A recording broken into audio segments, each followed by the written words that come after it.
Good evening and welcome. My name is David Micklem and I'm delighted to have been asked to chair this session this evening. Apologies that we're running just a few minutes late. We've had a few technical issues, but I hope now we're up and running and broadcasting live on YouTube. So we're going to be talking tonight about OPERA-TIC, the film and the opera that's been funded by Arts Council England. And I hope that many of you have had a chance to watch that on YouTube since its premiere on Saturday of this week. If you haven't seen it, I urge you to do so.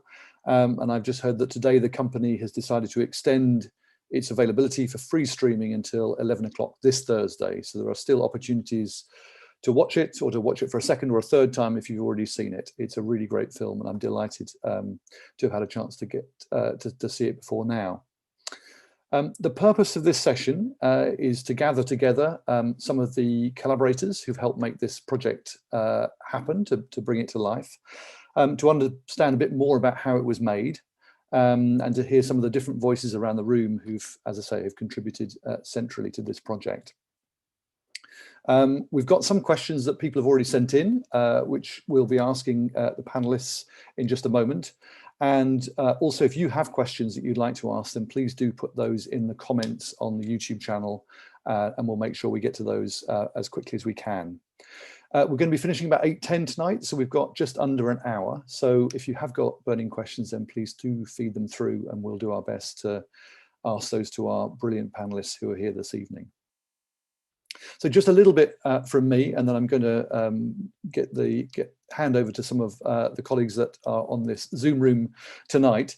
As I say, my name is David Micklem, and I'm the co-founder of 64 Million Artists. And I guess that's why I've been brought into the room this evening, is because 64 Million Artists, the central idea behind that project is that there are already 64 million artists here in the UK, but that many of us, myself included, have lost our connection to our inner opera singer, our den builder, our knitter, our singer. And I guess, yeah, the 64 Million Artists conceit is that we're trying to reanimate each of us to think of ourselves as being artists, to think of ourselves as being creative individuals. And so I guess when I first came into contact with OPERA-TIC, it seemed to chime absolutely with that spirit that we're all everyday artists. We're all doing things creative every day, and we do that from when we were born almost to the end of our lives. And we might at times think of ourselves as professional artists and at times everyday artists. And all of those ways in which we express ourselves creatively are equally important. So it's a delight to be here today. And I think this film is a real exemplar of that spirit of kind of everyday artistry and perhaps cultural democracy, the idea that we're all contributing equally to making art and culture. I just wanted to say a few things that I've learned over the last 24, 48 hours about Tourette's syndrome. And I must say I don't know much, but some of the people in this room have really helped me understand a little bit about the condition. So I'm just going to say a few things by way of introduction. And I think Paul will then perhaps say a few things in a bit more detail after me. But a few things that I've learned. Tourette's syndrome is neurological. It's not mental health. It's not a sickness nor a disease, but it is a lifelong condition, and it's one for which there is no cure. And as somebody says in the film, or many people say in the film, if you've met one person with Tourette's, you've met one person with Tourette's. And I think I want to quote Charlotte, who in the film at one stage says, it's like your head's on fire, but no one can see it. So I'm beginning to just, explore the edges of what the condition must be like, and it's great to meet some people who've got some lived experience of that tonight. So before we get to the panelists this evening, I just want to acknowledge that I'm learning about the condition, and I'm learning that language is constantly shifting and evolving.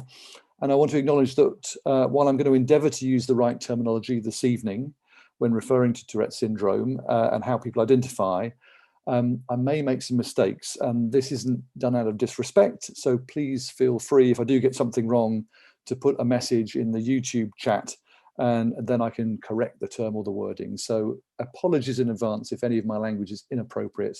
I'm on a learning journey here, and I've got some colleagues in the room who'll be, I'm sure, very quick to put me right if I'm saying anything wrong.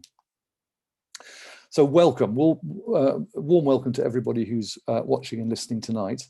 Before we get into some questions about OPERA-TIC, the film and the opera, I just wanted to spend 30 seconds or so hearing from each of our panelists, just so that their voices can be heard and we can get a sense of who's in the room, where they are, and perhaps what they do when they're not making extraordinary opera films about Tourette syndrome.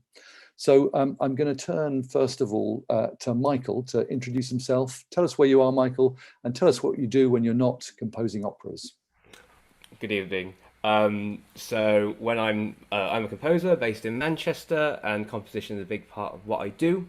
I also work as a choral leader and do lots of participatory projects using music as a starting point. That's me. Brilliant, Michael, that's great. And I'm going to turn next to Paul Stevenson. Paul, tell us a bit about who you are, what you do, and where you're speaking from this evening. Hi everybody, my name's Paul Stevenson, I'm 58. I work for a company called Genius Within, and I'm an ambassador, a Tourette's ambassador for Genius Within. I'm a photographer and I also work in social media, very creative, which I didn't find out till my later days. Thank you. Thank you, Paul. And Gio, tell us a bit about where you're speaking from tonight and what you do when you're not making an opera. Hi, my name's Giovanni, or also people usually call me Gio.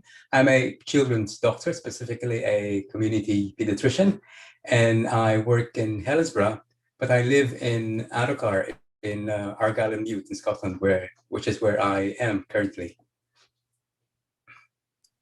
Giovanni, Gio, thanks so much for that. And Charlotte McGregor-Graham, tell us where you are and what you do when you're not making operas. Hi, I'm Charlotte. I'm from just outside Liverpool, a town called Widnes. I'm a composition student at the Royal Welsh College of Music and Drama in Cardiff.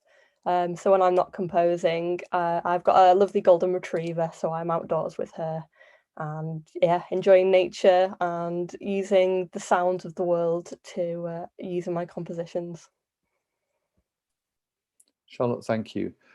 And Paul, I wanted to turn to you just very quickly. I've given a few sort of framing sentences about my understanding of Tourette syndrome.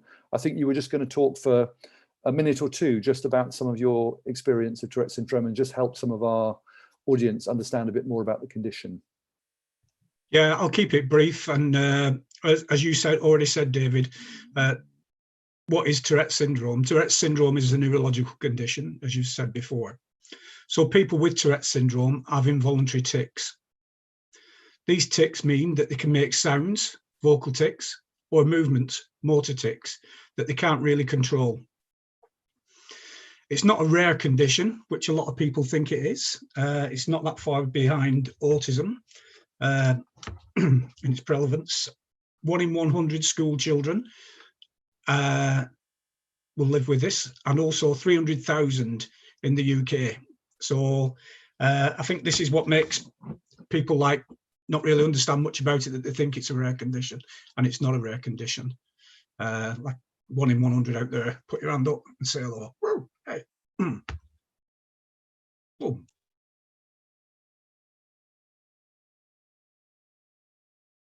Yeah, that's all I've got to say. Sorry, I just wanted to keep it brief. Brilliant, Paul. Thank you so much for that.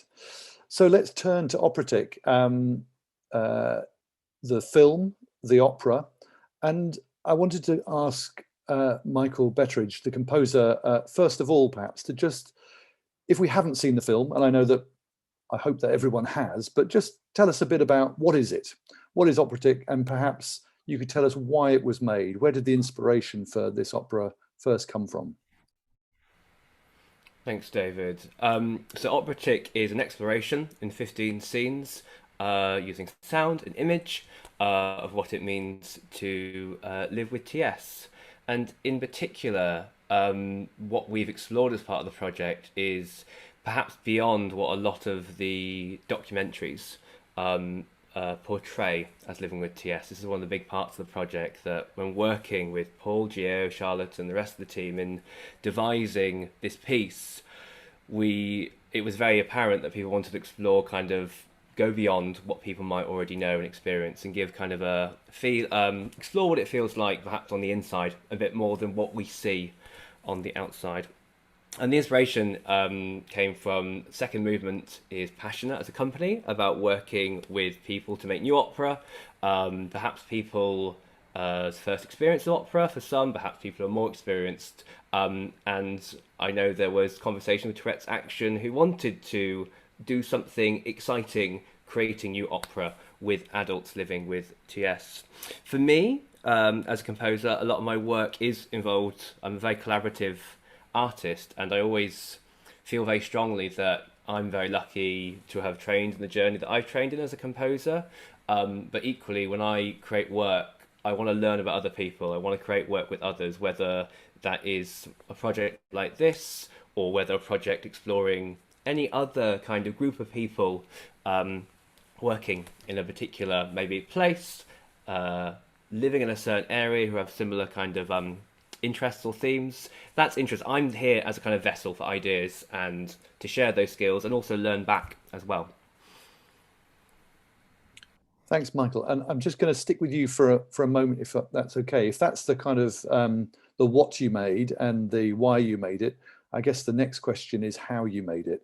It'd be lovely to just get a sense from you, and then I'm going to ask from some of your collaborators a bit more about the process by which this has come to life. Absolutely. So this project initially was going to be a in-person project, but we all know why, or we can perhaps have a good guess why that didn't happen. But in fact, actually, I think that's been perhaps one of the biggest positives of this project, has made it exceptionally inclusive and accessible. It was originally going to be a London-based project, but as we've already heard today, our three collaborators who have joined us today from the group are from all across the nations of the UK, which wouldn't have been possible otherwise. So we started with one-on-one interviews back in June last year, where it was kind of cups and tea and a chat, and also kind of still, we were still very locked down at that point, and it was an opportunity for me to get to know the group. Rather than a group setting where voices can get lost on Zoom, we kind of really built those personal relationships. And over the period of several months, we continued to have these one-on-one chats. We had workshops with live instrumentalists. We used online platforms like Slack to have conversations about, well, what do we want to be in this opera? What can opera be? What does that word mean as well? Because like you said at the start, David, if you've met one person with Tourette's, you've met one person with Tourette's, which is a guiding thought throughout this piece. It's also the same thing with opera. Everyone has obviously a very different relationship with it, but also what they want to get out of creating a work like that. So a lot of our conversation was kind of, I use the metaphor, whittling down the marble to create a kind of statue in various different ways over several months. Brilliant, Michael. We've been joined by Alistair Kitchen. Alistair, hi. I know that you're the filmmaker and you were brought in a little later in the process. Do you want to talk about your involvement in the project and when you first got involved and how you've contributed? Yeah, sure. Well, pleasure to be here. Thank you very much for having me. Yes, I joined probably about 6 months in. I think it was around December or so that I started to become a part of the company. And actually that is something perhaps worth remarking on in its own right, which was that I felt that, I was joining a moving conveyor belt. So I wanted to keep that in the forefront of my mind and not, rock up as, sort of film director and be a diva about what I wanted to do in any sort of way. I wanted it to be joining that flow.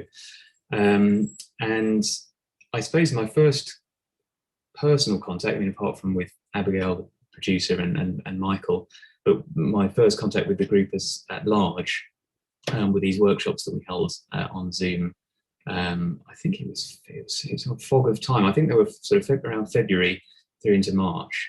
We had 4 sessions, and it was essentially my responsibility to get up to speed with the project and digest a lot of new information and try and translate Michael's terrific score and the input of the group into a visual language, or a variety of visual languages, I suppose, that would convey the meaning to a listener and to a viewer in a way that was engaging, perhaps a bit arty, but without being pretentious. And I suppose retaining a sense of humour about it, because that was something that was evident from the start with the group. You know, very lively bunch, and I wanted to reflect that in my filmmaking.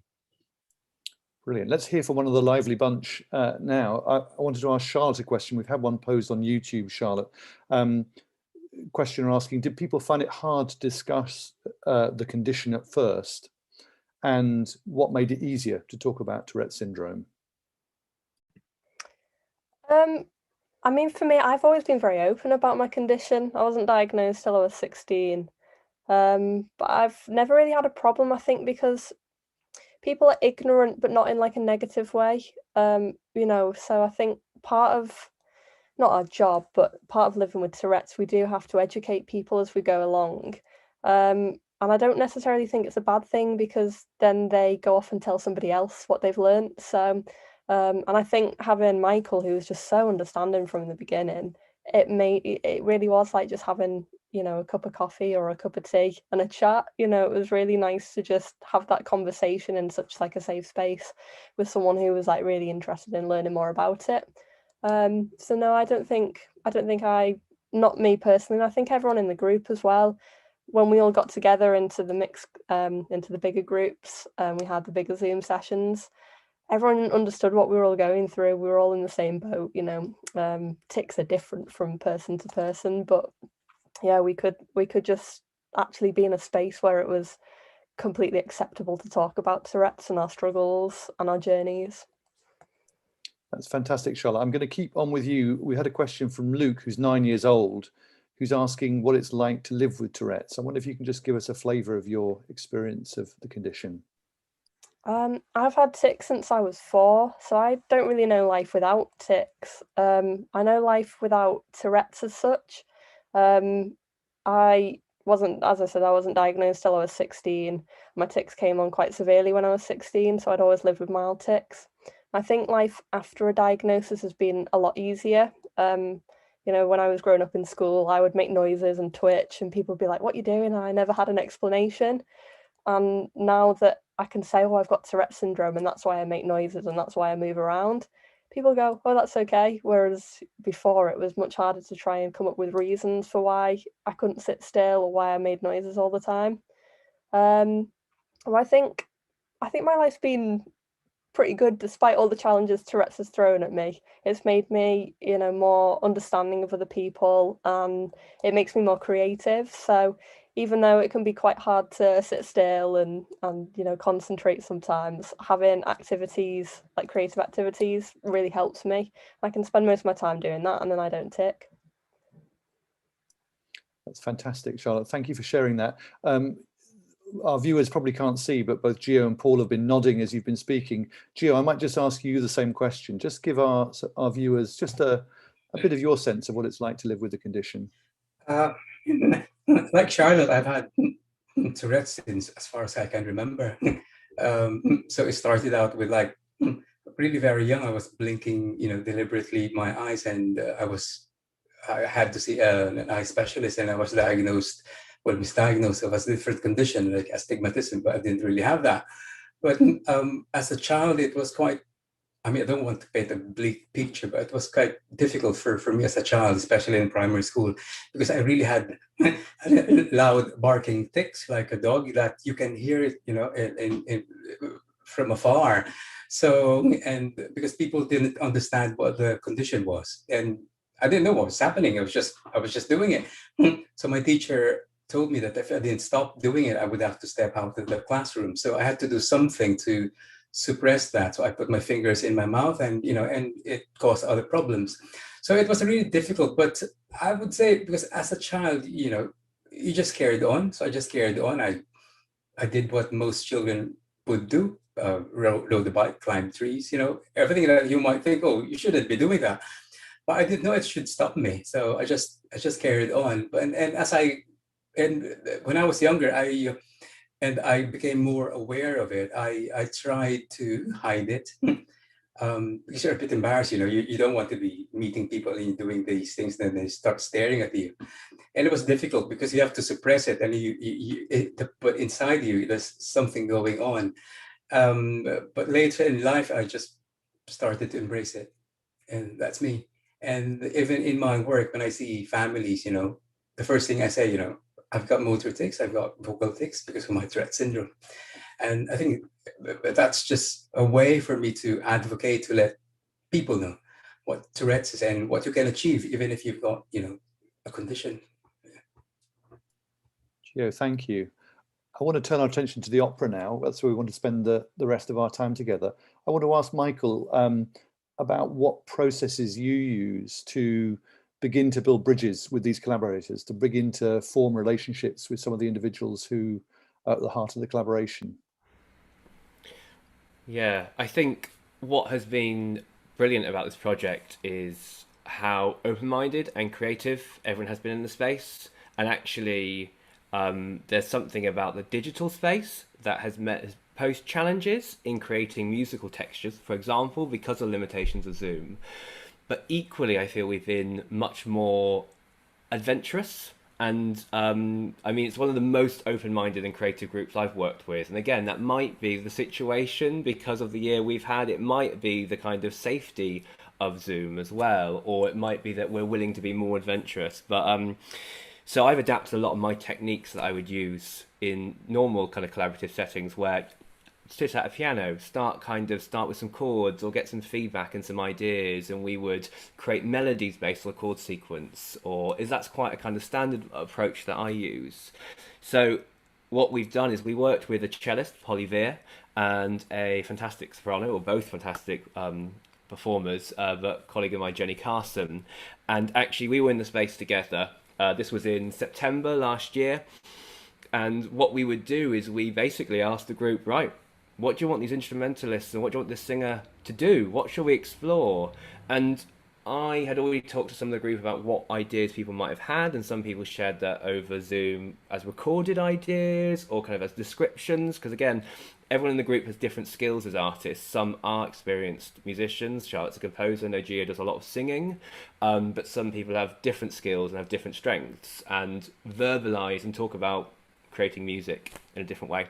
So with a musical starting point, we just kind of said, well, what do you want to explore on the cello? What does that sound mean to you? What does that do? And a lot of those conversations then manifested themselves with me kind of creating a string trio based on sounds that people wanted in a piece, maybe because it represented something to them because of living with TS, but maybe also it was just a sound we liked. I think a lot of my process was sometimes about, right, do we want to specifically explore something very explicit and be very, very direct with our message?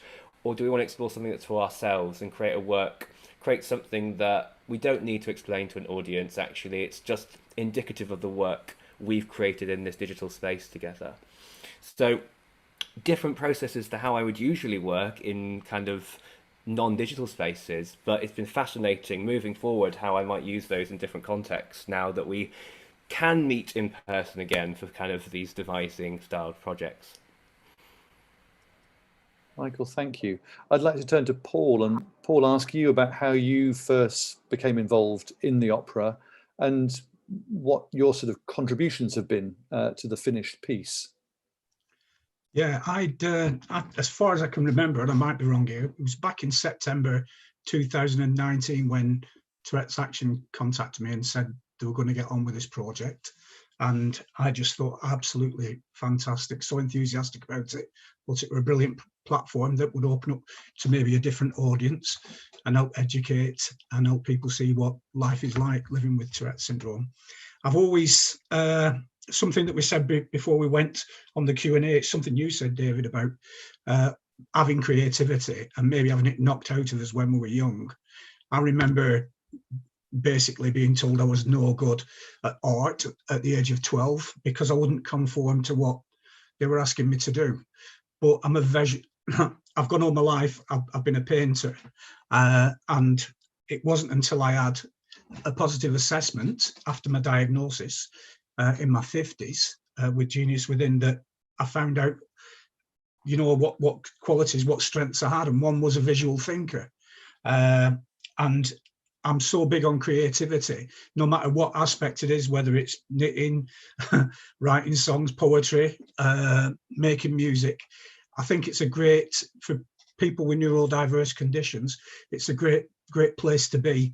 I know when I'm in that creative zone, I've got respite from my tics. I think Charlotte mentioned that before. I'm tic free, and it's like opera. No, I've no experience of opera whatsoever. I've no idea what were to come, but I just knew it was going to be an exciting project.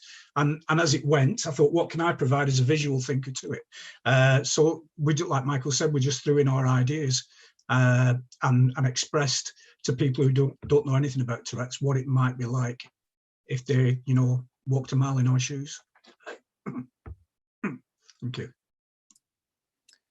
That's great. And I'm wondering, we've still got Alistair in the room. I know, Alistair, you've got childcare responsibilities, but I wanted to hear from you again before you have to go. Just tell us a bit more about the kind of, I guess, Michael and the collaborators have made an opera and you've made a film. I guess I'm interested in where one ends and the other begins, or are you an equal contributor to the end product that we've had a chance to look at on YouTube?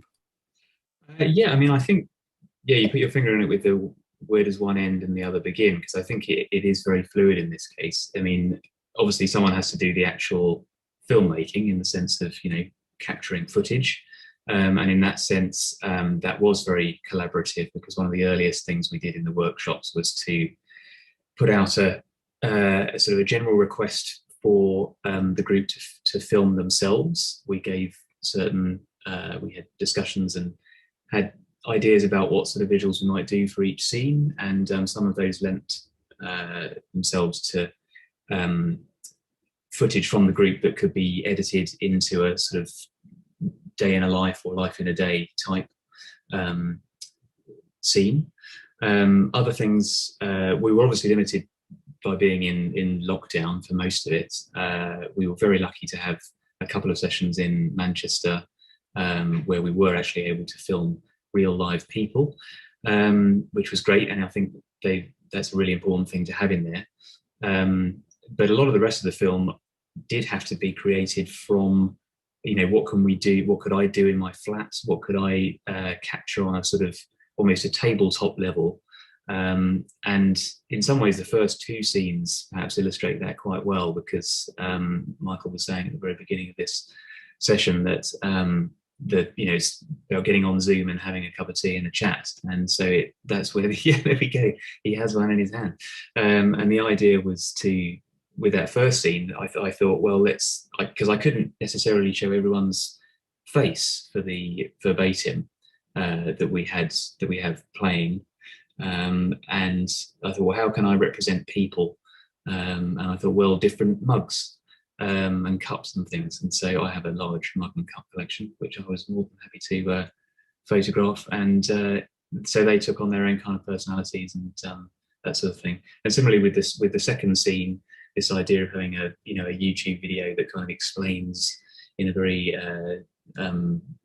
loose and not necessarily very sensitive way what Tourette's is, and then to have these sort of comments bundling in about making corrections and suggestions and things, and that was all things that I could achieve with the limited means available to us, because we couldn't get out and about and shoot in a usual way. But at all stages it was very collaborative. I mean, the group, we had a number of sort of, shall we say, digital bins in which people could deposit material for inspiration, and that was an enormous resource, both in terms of actual footage of the group that I used in the film, and just stuff that kind of fermented in me, for a long time, and a couple of months after the workshops, and would come out in the form of a kind of some sort of artistic expression that wasn't necessarily attributable to one particular idea or one person, but was a real kind of amalgamation. And I should say as well, it was brilliant working with Michael in that way. Like when we had our sessions in Manchester, it was a very collaborative. I went in with certain ideas, but we came out with stuff that was better than that, because there was only one side of the coin. You know, we had a real collaborative time doing that. So yeah, while I was responsible for, you know, cutting together the whole film and delivering that, it was throughout, you know, a collaborative effort. Brilliant, Alistair. I love that idea that actually now it's quite difficult to find out whose idea is being represented in any particular part of the film, that it's a genuinely collaborative affair. We're going to take a break in a couple of minutes because we've got some technical stuff we sort out. It's going to be just a break for a few minutes. But before we do that, I wanted to turn to Gio. Gio, both Paul and Charlotte have talked about the fact that the kind of creativity at the heart of this project actually helped them with their tics, you know, that their tics became less prevalent during the making of the project or contributing to the project. I'm wondering if there are any ways in which this project has changed you, either in the moment or over the 16 or so months that you've been involved in it. Anything that you've learned about yourself and the world from this project that you'd like to share with our watchers? Well, yeah, because when I joined the project, I was mainly interested in the singing. That's why a lot of my contribution was in the singing. But because the whole thing was very stimulating, creative. So there were moments where I just came up, for example, thoughts. I just came up with that, the words for that, quite instantaneously. So I said, oh, I've got this idea in my head. So I got my mobile phone, recorded it. So that's verbatim, and I typed it and sent it to the group. And even the music, because I remember Michael asked me about any ideas about the music for that thoughts.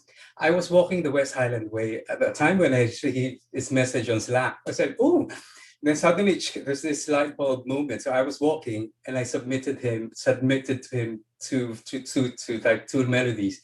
One was like a happy melody and the other one was the darker one, which I think was almost like the skeleton for the melody for the thoughts. So it's like, you know, it just happened like that. Yeah. Brilliant. Gio, I'm going to press pause just for a moment because we're going to move to, I think, a new link. So we're just going to take a 2 or 3 minute break, but we're back on. I wanted to turn back to Michael Betteridge, the composer, and perhaps to ask you, Michael, if you knew back in 2019 what you know now, what would you say to the younger version of you that was beginning out on this project 2 years or so ago? What advice would you give him? What are some of the lessons that you've learned on the way?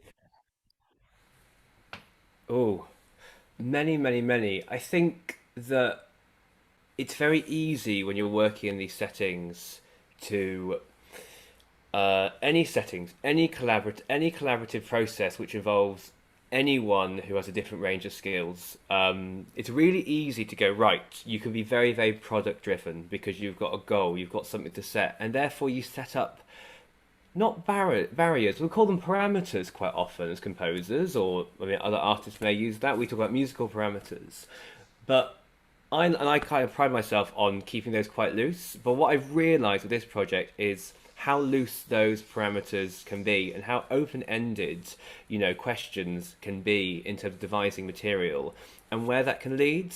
So from kind of a musical standpoint, there's been something really interesting for me about, right, how can I create something, or how can we create something that actually is really collective and really collaborative, rather than me going, well, here's a chord sequence, as I said earlier, kind of the process I might use, which has very, very much the flavour of my sound world rather than what's our collective sound world. I think that. But secondly, I think there's something about, you know, I'm not going to pretend I came into this project with a great understanding of Tourette's. And not just that, but living with a broad range of conditions, as a lot of our group do, and something that we've explored a lot in this project goes beyond kind of living with Tourette's, but what it means to talk about lived experiences and depict them in art. And we've had some really deep and important conversations and big disagreements as well. Don't get me wrong, I think hopefully the eclectic nature of the finished product demonstrates a broad range of lived experiences, but we had a few kind of big conversations in some of our Zoom calls about how people wanted the work, what direction they wanted to go in, how people saw living with TS, how they wanted that to be represented. And, you know, that's the beauty of making art about any lived experience, is there's going to be disagreement. And I think that's taught me a lot about how to make work in this way, but also how to make work full stop, and what the value of it is as well. And just to stay on that theme around disagreements, Michael, I'm interested in how this is an incredibly collaborative project, and everybody's voice and contribution is felt equally in it.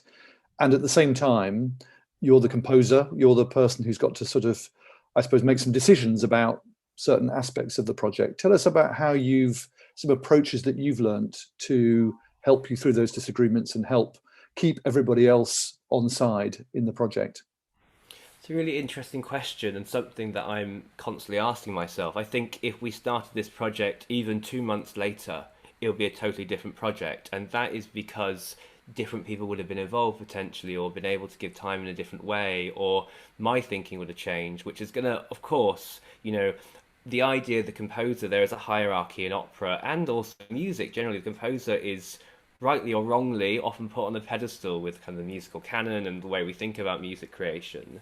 But for me, it's starting with kind of, right, well, blank slate, what is this work? How does it start? And of course, I will pepper the work with my aesthetic, because that's what I'm bringing to the project. I mean, of course, Charlotte's composer, there's other composers and melody writers in the group, but that will always be there. And I think it's accepting that actually, yeah, there's a lot of my voice that's going to be in it, but it's collaborative. So the journey it goes on, I've spoken to a lot of colleagues about this, and perhaps some of my colleagues who are more traditional opera makers, or are more traditional in the sector. I've talked about, you know, watch it, it's a brilliant work, but what you don't see is the process. And, you know, people talk a lot about, well, of course, in the project you don't see the process, so, you know, why talk about it? But actually, for me, the process of making it, being supported by a group of people during the pandemic as well, during lockdowns, like there's so much social value and exchange, and I owe so much to this group in kind of supporting me through that as well. You know, we've held each other up. Well, that's how I felt anyway. It's kind of, the work is fantastic in itself, but it's a documentation of what we've done together. And I guess more of my mind is going towards that as an artist, kind of going, well, there has to be an endpoint at some point. Let's create something brilliant, but let's document our experiences. So as I said at the start of this, I hope it's not too much of a ramble, but it all depends on who you've got, when you start, what the context is, and that's going to frame the work. And I don't have a lot of control over that, and that's exciting, and as it should be. And that's kind of how I feel about what we've created. That's brilliant, Michael. I'd love to hear from some of your other collaborators, and I guess I'd like to hear from each of you if I can, starting with Charlotte. I wanted to ask if somebody else was contemplating a creative project. It could be an opera, or it might be a play, or it might be a piece of community theatre, or anything perhaps that's artistic and creative about Tourette syndrome. What advice would you give them if you were sort of talking to somebody who wanted to make a project collaboratively in a similar way? What's some of the advice that you would give to that individual? I think it goes for any piece of art that you make. You just have to start. You've got to start somewhere. If you kind of and ah about it, you'll never start. So the first step is just do it. And I think just constantly ask yourself questions, both about, you know, why you're doing it, what the music represents, what the art represents. I think that's why we make art, is, you know, it's to answer a question that people are asking in society. So I think just having these constant questions like, oh, what does this mean to me? What might it mean to somebody else? You know, it's really important to keep in mind. Brilliant. And Paul, you were nodding when Charlotte was speaking there. What would you say to somebody who was contemplating making a piece of art, again, about the experience of people with the Tourette's condition?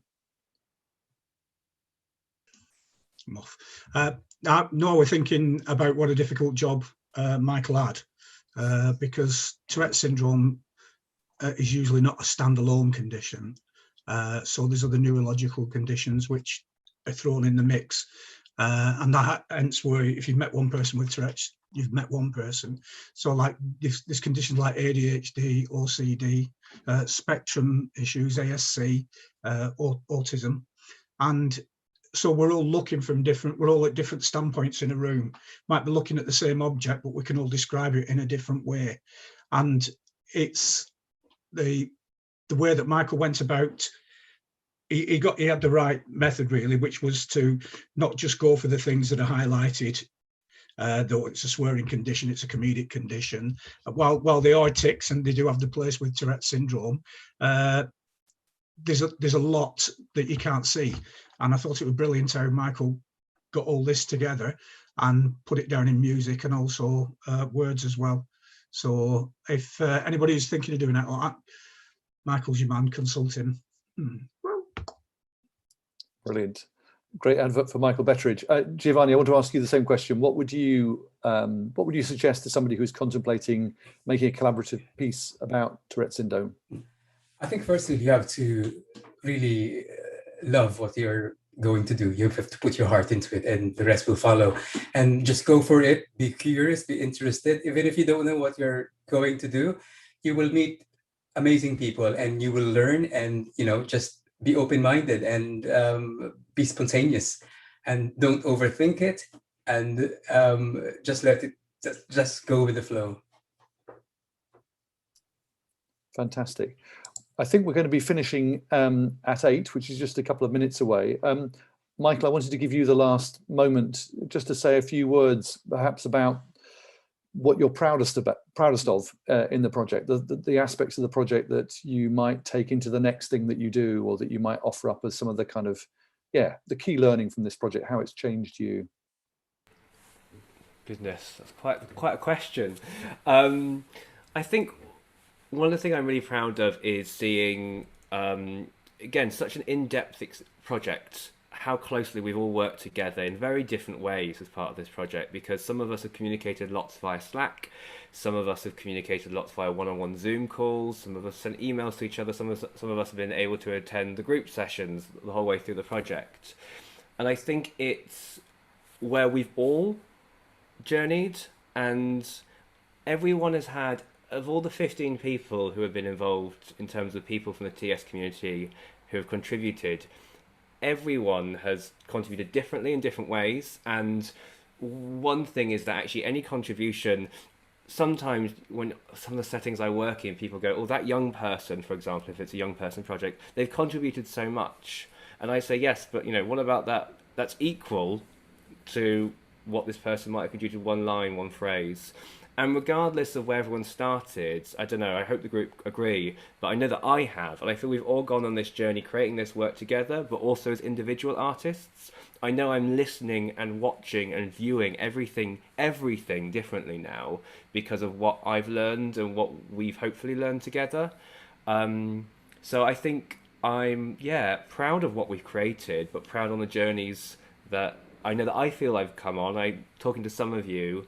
I know that some people have come on. I hope everyone feels the same way. But those journeys as artists.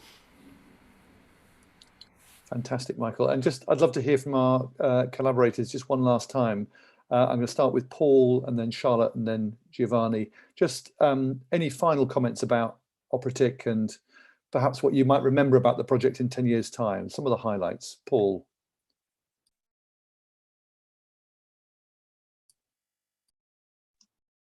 Coin a new phrase, you're on mute. I just think the platform of opera, was an avenue I don't think's ever been explored. I think how far it will go, how many people it will reach. The fact that when I listen back to it, and when I listen back to it in the future, I'll be able to, like Michael said, hear everybody's voices. There's a line in one of the songs and I'll be like, that's Will, that's Charlotte, and I can pick everybody who collaborated all the way through. So that'd be one thing I'd be able to do. Well, thank you. Charlotte, what will you take into the future from this project? What are some of the proudest moments that you'll remember in a few years' time? I think similar to Paul, really, just everyone that's been involved. It's like you know, we've become so close. We've all really got to know each other, and creatively as well. We've all kind of got like this little stamp inside the opera. You know, everybody is inside of it. You know, and their kind of creative voice comes out. And I think just how inspiring everybody is. Everyone does different things, and it just inspires you in your own work. You know, to just be creative and be open and just see the world in a different way. And thank you. And last but not least, Giovanni, the same question to you. I think what I will always remember is it's very real, because you actually hear the real voices of the people involved, and then together with a fantastic music by Michael that just blends with, you know, with the filming by Alice there. It's just very, very special. Yeah. Fantastic. Well, it's been a complete delight to speak with you this evening, and I hope it's been a useful experience to hear a bit more about how the process of making the opera came about. As I said in the opening remarks, the opera is available to stream until 11 o'clock on Thursday on YouTube, Thursday of this week. So if you haven't seen it or you'd like to see it again, I please do urge you to go to YouTube and have a look. And final thing to say is it's been generously funded by Arts Council England, who we thank for their contribution to making it happen. Thank you to all of you for your extraordinary contributions to what is a brilliant film and a brilliant opera.